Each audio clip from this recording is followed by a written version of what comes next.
see here in a second from 2" to 4", but I didn't change it. Hello and welcome to Sullivan's Farm.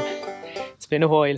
Start with the cows themselves, I suppose. I'm up and milking now. I should get the formalities out of the way. I don't know whether to call them cows, first calvers or heifers. There's Susie. There's another bit of grazing there, so we'll leave him at that for another few hours and we'll go in. We'll start at the start. We'll go in for a look at the milking parlour. It's hard to remember some of the stuff that happened in the past few months now. Maybe I've kind of blocked it out or blanked it out, but we'll try and go back to the start anyway. And I think the last video I threw up, the parlour wasn't ready.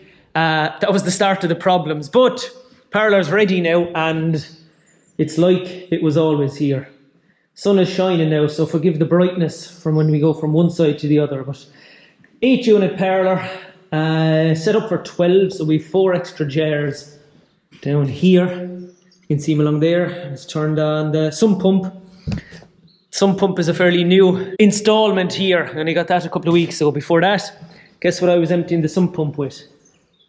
But it did the job, and like so much else, it just became part of the routine. So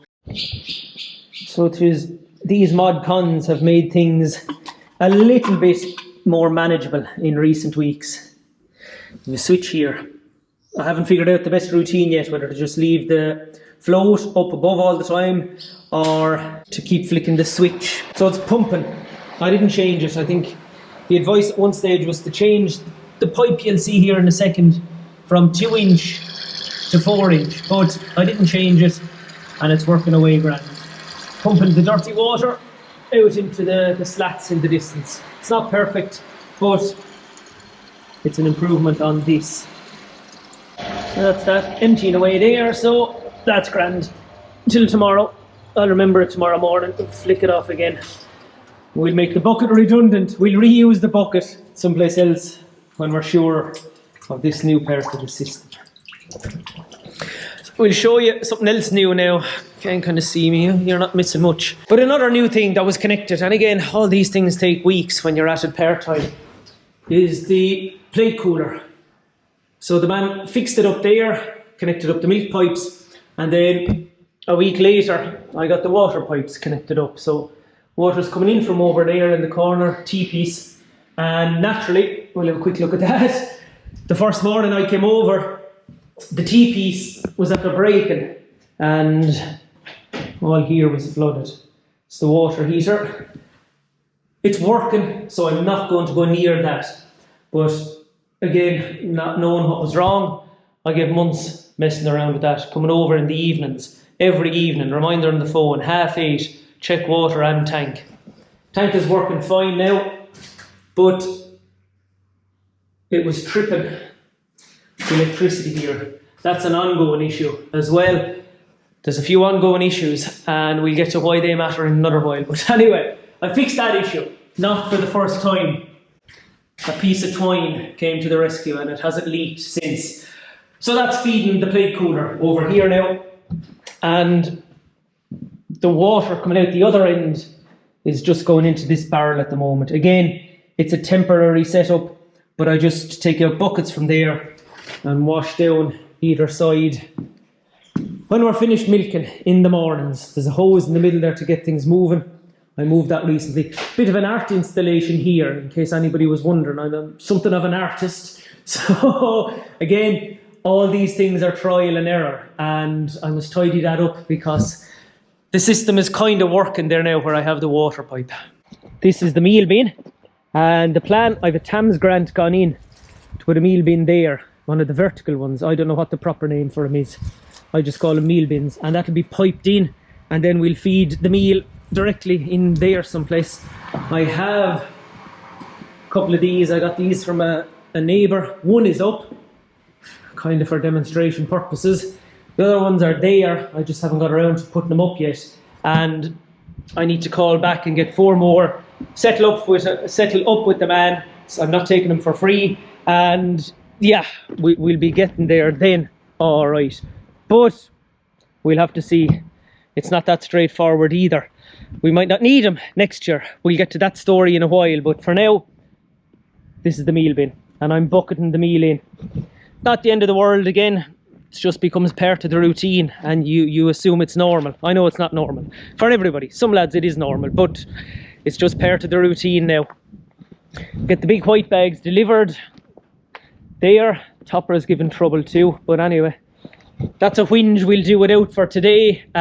When the cubes or the big white bags are delivered, I just lift them in here with the tractor and loader, and then lift them out as and when they're needed. This is where the calves were for most of the winter, until we had to sell them because we hadn't space for them. They were in old calf houses, as I'd said before, down at the other yard, but that just didn't work out. Drawing down buckets of milk in the boot of the car and in the boot of ourselves' car. We stuck it for about 3 weeks. The plan was to keep them longer. We're going to sell them, and then we said, no, we'll keep them. And then it's just, what's the point? So they went to the mart, and that made things a little bit easier. It wasn't ideal, especially given the price of beef.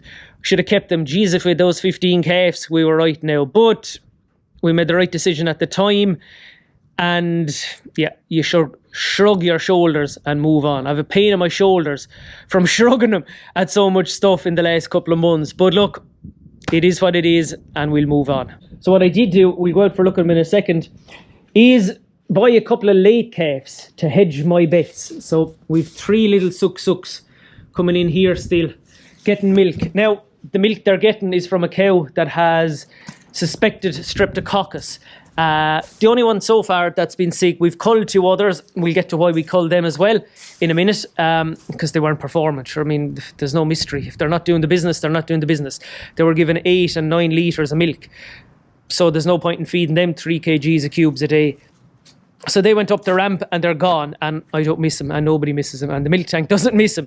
But the other one is the only one that's sick so far. Tried a couple of different medicines from the vet. The vet came and saw her twice. She's still within her 10 days withdrawal. So the calves are getting her milk at the moment, and it's turned them inside out. In fairness, the milk has done some job on them. They were out and they were off milk, but I wasn't happy with them outside. I thought, no, I've seen this movie before, to quote Bob Dylan, where calves just didn't get going right outside. They didn't transition right. So I brought them back in, and they're flying now, thankfully. They'll turn into a few bob at some stage. Now, another quick update.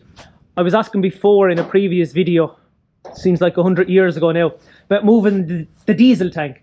So again, over the space of a couple of weeks, probably a couple of months, I put it up there. The pallet is something of a platform for it. It's tied up and it sits on that. And I have a hose. We'll go out for a look at the other side there in a second and show you now where the tractor is filled from. So we have the hose here, all mod cons, hose there, and there's the thing. I have a little staple there to hold it in place. So again, as with so much, it's a slight step forward. It's a baby step. There's the most important man in the place backing in now.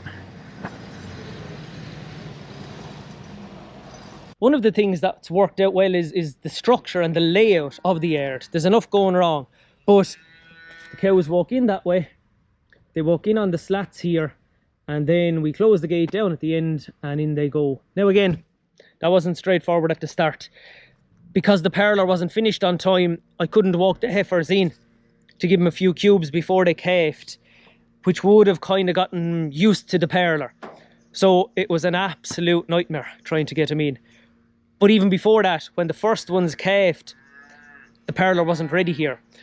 The feed trucks weren't in, so we ended up down in the old parlour with a mobile milking machine, and that wasn't much crack. But that wasn't the first time somebody stepped in and helped me out. I got a loan of that mobile milking unit from a man not too far away from us here through a mutual friend, and I don't know what I'd have done without it. I'm not going to go into, it's not going to be like an Oscar speech here now, and I'm not going to thank everybody, but there was a couple of people. Without them, maybe I should blame them. If it wasn't for them, I wouldn't be farming or I wouldn't be milking cows. But Jer stepped in and did the wiring. Willie came in and he put up the feed trucks. Obviously JP did the parlour.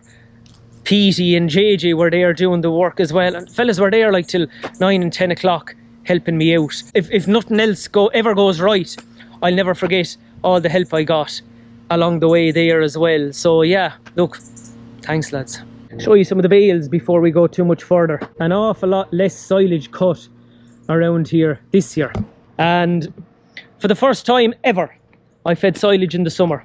When the weather dried up there, I think it was back in June, grass got scarce. Now, I could have flown by the seat of my pants, and I might if I knew more about it, but I didn't take a chance because grass was scarce. So I started feeding the cows, first calvers, heifers, whatever you want to call them, at the barrier there when they were coming in to be milked.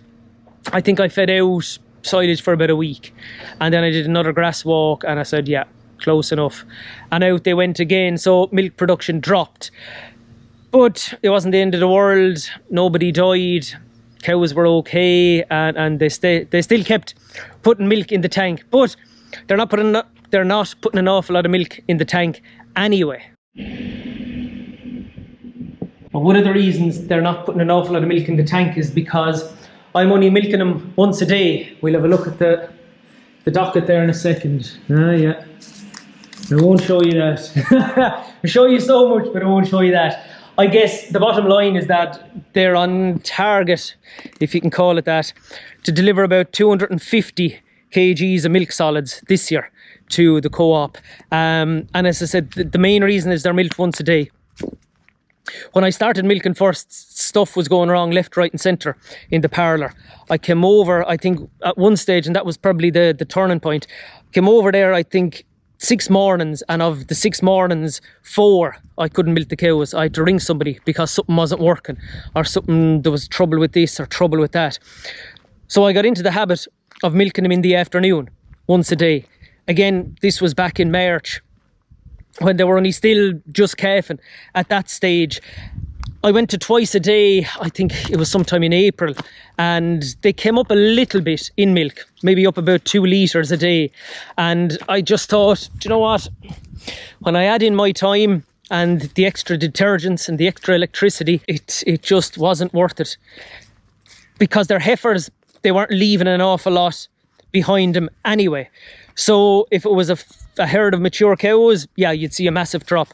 But I kind of consoled myself with the fact that they wouldn't really have given an awful lot more for the effort involved. Now again, nice bit of clover there. There's some good stuff happening still. Oh, it didn't really matter even if they were leaving an awful lot, because I think for the week or 10 days, I tried the twice a day. I won't say I nearly keeled over, but getting up so early, having them milked, getting back to the yard, or back to the house I should say, doing a day's work for the other job, and then back out that evening milking them again, I was bet. I got out the calculator and I did my sums, and it would have worked out at €15 extra a day to milk them twice a day. Now that's obviously related to the number of cows and the fact that they're all first calvers. So they weren't given a huge amount of milk anyway for their second milking. And it was taking about 2 hours to milk them. Now, it still takes about that. I consider it milking time to be from when I leave my house till when I get back to my house. So that 2 hours includes the prep, the milking, the washing down, and the walking the cows back out to the parlour, or out to the paddock again, I should say. So €15 for 2 hours work. So pulled the plug, went back to once a day, and yeah, got into something of a routine after that. There's all the lovely clover again. So yeah, the routine, what I got into, so that was milking in the evenings, suited for a while. But then I can't even remember why I switched. But now I'm milking them once a day, putting them in the mornings. And again, just into something of a routine. It's working out. They're dropping back in the milk, what are we now, the middle of August. So 15th of August, as Winky would say, is always a cut-off point, or after that, it is easy to talk to everyone. So yeah, they're dropping back in milk again. I'd say in a month's time, probably start drying them off, middle of September, which obviously is early too. But again, I've pretty much written off the year in terms of production, in terms of money, mental health, physical strength, all that stuff. It's just been a write-off. So drying them off the middle of September isn't exactly going to bother me an awful lot. I'm looking forward to the break, if anything else, if nothing else. There's some of the bales from last year. Again, one of the things I got right, I made extra bales, kept the stocking rate low last year in, what was that? I'm losing track of years. 2024. Kept the stocking rate lower and made extra bales. Don't mind that one. That hole is supposed to be there. So these bales will be fed out to Wainlands that are going to be outwintered in a field we're going to go over for a quick look at here now. We go over to see our 3 amigos here that are back in on milk now. They were referred to as Curly, Larry and Mo when I brought them back in first. And yeah, if you don't know who Curly, Larry and Mo are, you're a couple of years younger than I am. But they're flying now, so we'll have a quick look at them, touch a ringworm on one of them. But look, that's not the end of the world. There we are, 2 heifers and a bull. They're grand now. They weren't born here, they were born at the mart.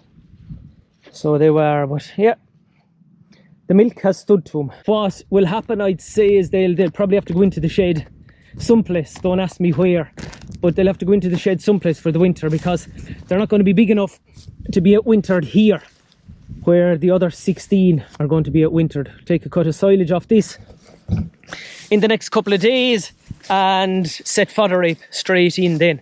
I've outwintered them before and it does a good job on them, and it does a good job on the soil. Into the habit of kicking thistles. I'll reseed that field then next. Well, it's not a field, it's a paddock. It's about 3 acres. We'll draw the bales in the distance there over the roadway, and yeah, that's one thing that I'm not too concerned about. It's a pain in the you know where, shifting the fence in the muck every day, but it's kind of worth it. And again, I've no shed to put them into, so I was going to get rid of all the calves and just have the cows here. But at some stage there, after the torture of the spring, now in fairness, calving went okay, there was no issue there. To use going to call it a kicking bar, used the calving jack a couple of times. I got a loan of that from Paddy across the way. He used it, showed me how to use it once, and when you're under pressure there and there's a calf not coming out, you learn very quickly how to use it then. So calving went okay. We had the calving jack a couple of times, lost I think 3 calves out of 28, which again was a pity, but sure, it's not the end of the world either.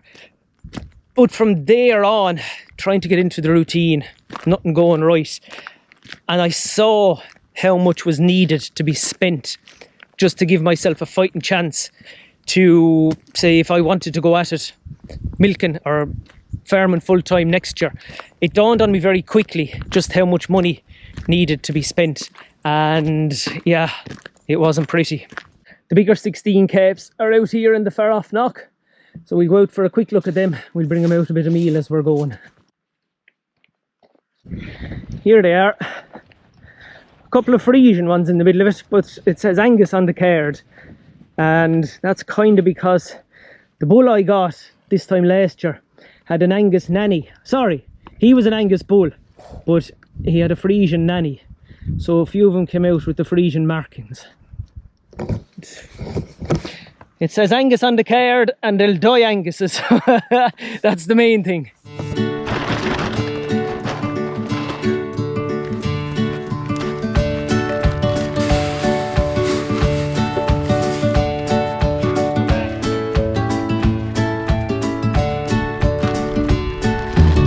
Back to the start.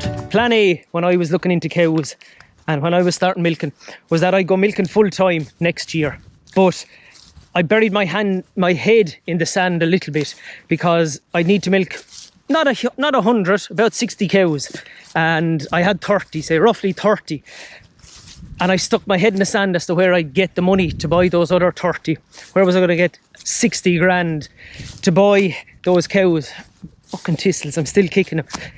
In parallel to that was I needed to put up a small calf shed up at the other cubicle, say beside where the milking parlour is now. And I stuck my head in the sand on that too, because small calf shed, 40 calves maybe, probably wouldn't have much change out of 40 or 50 grand. That's based on the costs for the slats and the shed and the concrete and the gates and all that stuff I did in the last 12 months. So you were looking at 100 grand. That's what I was facing into when everything was going wrong back in March and April. And I was milking them once a day and they weren't giving much and all that. So that's where my head was at. 100,000 to stay at this stuff that's not working. Throw the bag back in here till tomorrow. They're getting, there's the bucket ready. They're getting just over 1 kg, and that'll do. They have plenty of grass. They're doing well. they'll be getting 1.5 kg maybe when they go out on the fodder rape for the winter. And they should be average, hopefully, about 300 kgs next February, all going well. What we do with them then is linked to whether I stay milking the cows or not. That's the dilemma, the ongoing question. Back then, a couple of months ago, when I was going to have to spend 100,000 to stay doing something that was driving me nuts, and it was either making me tired and fall asleep standing up, or there was no money out of it, or I couldn't keep the day job and the cows going all at the same time. I looked around and had to think about it. I'm an awful man for overthinking stuff. I'll make a final decision when the cows are dried off and I've had a break from it for a couple of weeks. But I wouldn't rule out going back to calf to beef. Calf down the cows next February, March. Keep the calves, sell the cows, make a few bob off them, and use that money then to get myself up and going again properly on the calf to beef side of things. And no 100,000 needed then for a calf shed or extra cows. I have all my investments done for calf to beef, so that is a live option, and that's why the calves are there now, and that's why I didn't sell the last 10 when there was only 10 left above in the shed. I got very good advice from a couple of people online, in particular on boards.ie. There was a couple of people there and they steadied things. They just helped me tease things out. They gave me a few great ideas and that kept me sane, so it really helped. So I've given myself the option. We'll go in and look at something else here now. Something else where somebody really helped me out. And there was no fuss, no messing, no nothing. Just arrived, did the job, and was gone again before I even saw him. So thank you very much, Alan. We'll go for a quick look at your pier. One of the extra jobs I hadn't factored in was widening the gates for the milk lorry to get in and out. So there's the gate that used to be here on the road. We had to cut 2 trees, and again another man did a great job on them. Thank you very much, Mike. There's the root of one of them. The 2 roots were entwined, so we couldn't separate them, so the 2 trees had to come down. So big trees like that, but the gap is widened now for all time. So there's the original pier. We stood that one again, and then this is where that gate in there used to close. And then Alan arrived yesterday. No fuss, just put a couple of blocks up there. Simple thing, but it would have taken me weeks to do it, and then I wouldn't do it right. Whereas Alan arrived, no fuss, just rang, said, "That's done there now." And I said, "You must be joking me." And he said, No, I'm not." So yeah, I won't forget. As I said earlier, there's some people really helped out, and I won't forget them. So the plan here is to hang a gate there as well. So there's not going to be much pressure on that pier. Hang a gate up there someplace, hang a gate there someplace, and then they'll meet in the middle. So we'll be able to shut the gate at long last again. These are the houses we put the calves in. 5 calves in there, and it was grand. They got on well. Old school, pallets down, so that kept them drier. That device wasn't there, that's for cutting timber. That gate in front of them, so the door could be open and there was extra fresh air going in. Another one here. There's the calf stuff now for next year. Out of the way again, and again a frame here so that there was plenty of air going in. And then there was another 15 down around the corner. I think that timber frame there is the one that was here. A couple of bags there now, so there was 15 in here. And Tracy and myself and Isaac, our eldest lad, just got on with it for the couple of weeks. The plan was to keep the calves, but it just wasn't worth it. We just weren't able to manage, so they had to go. They went at the time, they freed things up a small bit, and we survived a few more days, which made a huge difference at the time. We'll start the other way around. We'll finish where we started. We'll go back in, look at the cows again, and see where we might go from here. There's the device, the machine for carrying the stakes when we're setting up the reel. So they're all content enough here now, so I'm not going to go shifting the fence just yet or leaving them into the next section of the paddock. We'll go in for a closer look. We'll see if we can pick out the 4 cows that I bought. So in addition to the 28 heifers that I had to calf, I bought 4 cows as well. They're a picture. You think butter wouldn't melt in their mouth, wouldn't you? If you knew the hassle and the stress they've caused last couple of months. Well, they're okay. Oh, here's our friend at the very end, who still isn't okay, who still kicks the cluster off every time in the parlour. Don't you? But anyway, enough of that talk. Try and see him there now, but they're 4 cows bought from a once a day herd of the type that I said would never come across the gate in Georgestown. They're Jersey Cross, Holstein Jersey Cross, so they're not the extreme Jersey type.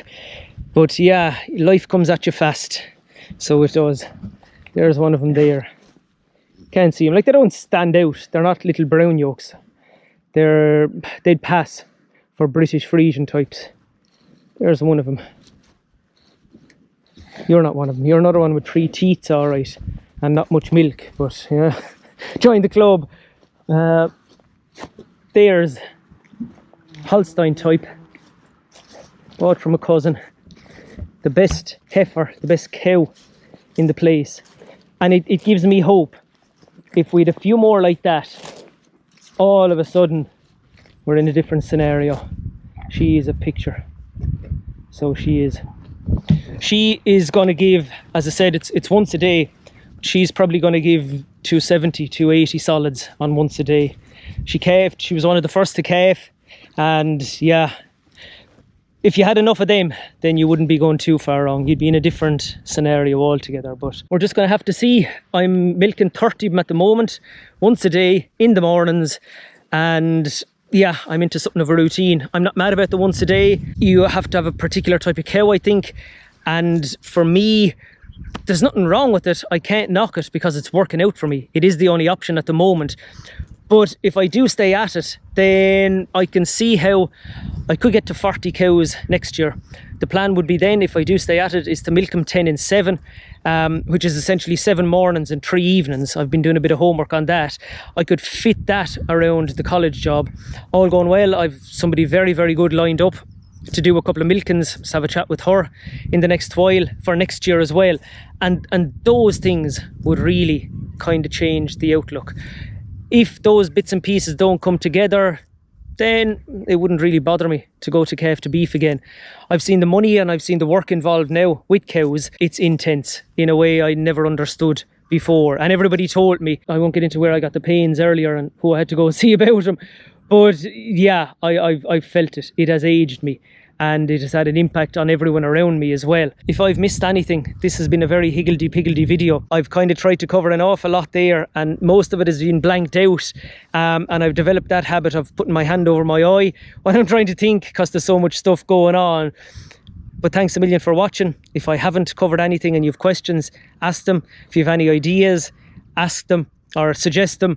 And yeah, all going well, it won't be 8 months before I put up the next video. So thanks a million for watching, and we will talk to you soon. Good luck.